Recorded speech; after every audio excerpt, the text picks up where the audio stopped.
Now to this shocking story. Imagine giving your ID and bank statements to a lawyer you trust, only to find out that they used your details to take out a personal loan. That is what happened in Pretoria. The High Court has now suspended lawyer Sipho Gift Baloyi, who's accused of using a client's information to get R500,000 loan. Baloyi is also being investigated for allegedly stealing money from the road accident fund claimants. The Legal Practice Council in Gauteng has gone to the court to try and get him removed as a lawyer, saying that he is a danger to the public and cannot be trusted. Let's now bring in the Council's Gauteng Director, Ignatius Briel. Ignatius, a very good morning to you. Thank you so much for making time for us this morning. So what happened in this case with Sipho Baloyi? What was the claimant's complaint to you? So there were actually a number of different complaints, but the specific complaint that you're talking about wasn't really a personal loan.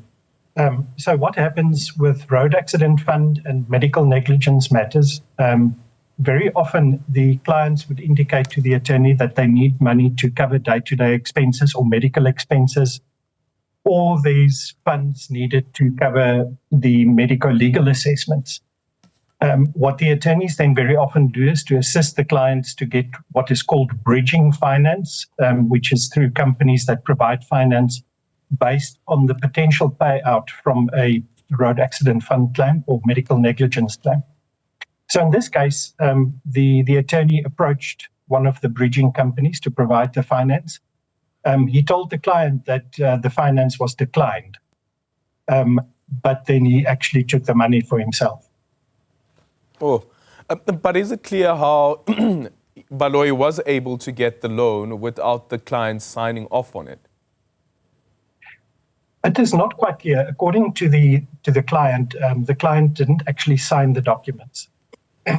So it appears that the attorney signed the documents on behalf of the client. But the client was aware of the loan being taken. So, there's a bit of uncertainty. Unfortunately, Mr. Baloyi has failed to attend any of our disciplinary hearings, so we couldn't even really get his version of the events. What is clear is that he actually admitted to taking the funds, and he had, in writing, undertaken to repay it from the sale of a property that he had, but that repayment was also never done. Yeah, and so the money that came from the company where the loan was taken out from, the lender, that money would be deposited in whose account? Isn't it supposed to go to the client's account, the person who's actually taking out the loan? So, apologies. Ideally, it does need to go to the client's account. Alternatively, it could go into the attorney's trust account. Mm-hmm. If it goes into the attorney's trust account, in theory, the funds should be safe because the funds are covered by a Fidelity Fund certificate. But unfortunately, in this event, the attorney misappropriated the funds from the trust account. Yeah, and at this particular point, considering that he has not been attending your disciplinary hearings, you're not too sure what the money was even used for? No, not at all. All right. So in terms of the investigations, what happens now? I know that there's this application that you've brought now to the High Court for him to be disbarred. Yes, so the next steps is we now need to try and get hold of all the bank statements and financial reports. Again, this is very difficult because the attorney has abandoned his practice. He's not cooperating with us. And we then need to try and establish the full extent of the misappropriation in the trust account. We currently know of at least 2 other instances of misappropriation, but we need to try and establish the rest. What also happens is we try to get hold of all the client files to contact the client so that they can get new attorneys to represent them if the matters are not yet finalized, and then also to see if there's any funds that can be recovered to repay clients who has lost money. Yeah, and what are the claims in the other 2 cases of misappropriation? So in total, it appears at this stage to be also around about 500,000. Is this 500,000 each? No, in total. In total. Okay. But the full extent does need to be established. And would this have been the same modus operandi? No. These were funds that were paid out by a road accident fund. clients' capital payouts, and the clients never received the funds. Yeah. How difficult is it for the LPC to deal with those claims where people, victims of road accidents, get a payout from the road accident fund, and then there is this issue around what is owed to the attorney, whoever was assisting them, and what is then paid out to the claimant? It does become quite difficult. What we try to do is, if there are costs that still need to be paid for the attorney, we try and recover those costs and then use that to settle the capital claims of the clients who have lost money.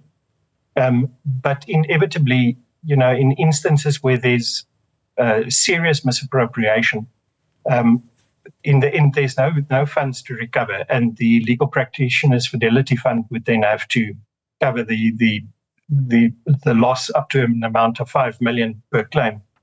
The other difficulty is also where these practitioners do not keep proper books of account. Then it becomes very difficult to identify whose money is still in trust. And it very often takes very long to try and reconstruct accounting records purely from bank statements and remittances from the road accident fund or other parties. Yeah.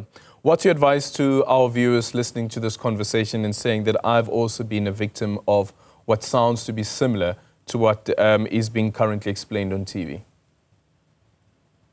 So firstly, I think just to deal with the issue of bridging finance, it is a useful tool that can assist claimants. I do want to caution members of the public not to too easily make use of the bridging finance, because in essence what happens is that you sell a portion of your claim for money in the meantime, but obviously that comes at a cost, which then diminishes the amount that you get from your payout eventually. What you should also do is to be continuously in contact with your attorney to make sure whether the funds have been paid out. I do want to also remind viewers that as much as they do need to be in contact with their attorneys, they also need to be aware that RAF does take quite some time to pay out. You will be aware of the numerous cases where they've asked for extensions of 180 days to effect payments. But keep in contact with your attorneys, and if you've got any concerns and you feel that there's something wrong, report it to the LPC. You can use info.gp@lpc or complaints.gp@lpc to report complaints, and we can then investigate for you. Yeah. Okay. Thank you so much, Ignatius Briel.